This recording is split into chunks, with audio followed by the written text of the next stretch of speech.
اچھا بزرگ کی صحبت کا فیض تمہیں اسی وقت ملتا ہے کہ جب تمہارے اندر طلب ہوتی ہے, تمہارے اندر سچائی ہوتی ہے. تم سچے ہو نا, تمہارے اندر سچی طلب ہے نا, تمہیں رب مل جائے گا. تمہارے اندر اگر ذرہ برابر بھی شک ہو, تمہارے اندر اگر ذرہ برابر بھی وسوسہ ہو, تو تمہیں رب نہیں مل سکتا پھر.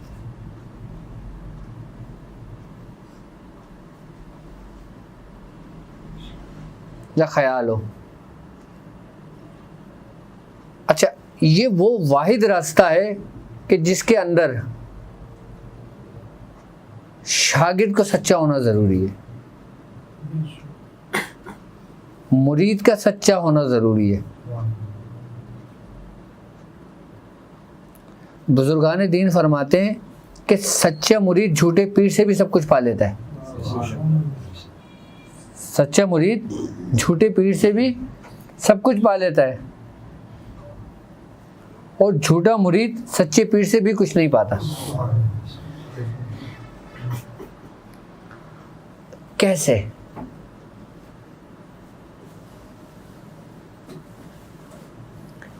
اگر اس کے اندر سچائی ہے, طلب ہے, صادق ہے, تو تمہارا رب کیا کہتا ہے؟ کہتا ہے کہ میں تمہارے گمان کے مطابق ہوں. تم مجھ سے جیسا گمان کرو گے میں اس کو پورا کرنے کے لیے تیرے قریب آ جاؤں گا.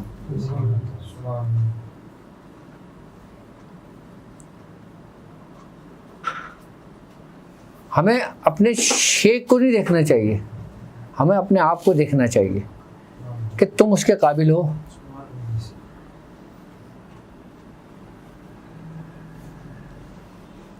شیخ اپنے مرید میں سب سے پہلے جو نا اسی چیز کو دیکھتا ہے کہ اس بندے میں کتنی تڑپ ہے, اس بندے میں کتنی طلب ہے, اس بندے کو کیا چاہیے.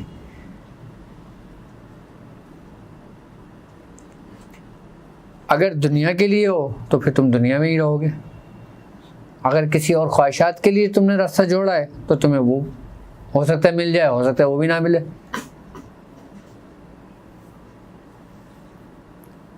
لیکن ضرور یہ کہ جب تم اسے ڈھونڈو گے تو تم اس کو پالو گے. تمہارا سچا ہونا ضروری ہے. اچھا یہ بھی ضروری نہیں کہ تم یہاں ہو اور تمہارا شیخ دوسرے ملک میں ہو. اگر تم یہاں ہو, تمہارا شیخ دوسرے ملک میں ہے, تو تم اسے فیض پالو گے. لیکن اس فیض پانے کے لیے تمہارا سچا ہونا ضروری ہے, تمہارا یقین ہونا ضروری ہے. جب تمہارے اندر یقین ہوگا نا تو خضر علیہ السلام کو حکم ہو جائے گا کہ جاؤ اس کی تربیت کرو. اس کا مرید دور ہے, اس کا پیر دور ہے.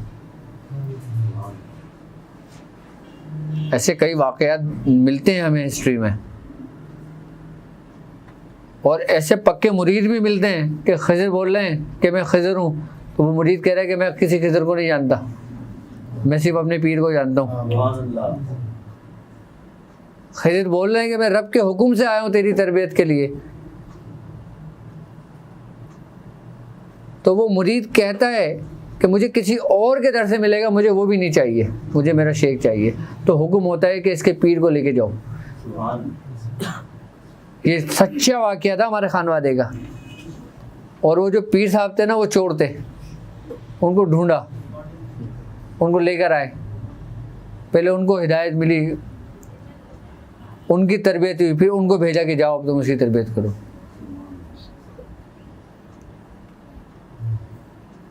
یہ واقعہ ملتا ہے بہت. ہم نے آبی سے نادے علی کا وہ کیا تھا چلا, سورج گرہن میں کیا تھا, تو ہمیں ویڈیو میں سے پتہ چلا, تو ہم نے سوچا کہ شاید اس کی اجازت آپ سے لے لیں, لیکن آپ نے کلیئر کر دیا تو ہم سے سورہ قریش کی دعوت ہی بڑھ گئی. اس میں سوال میں پورا قریش کر رہا تھا, نو ڈاؤٹ سارا کچھ تھا. سورہ نادے علی کا ذکر سنا, ہم جا کے کر دیا.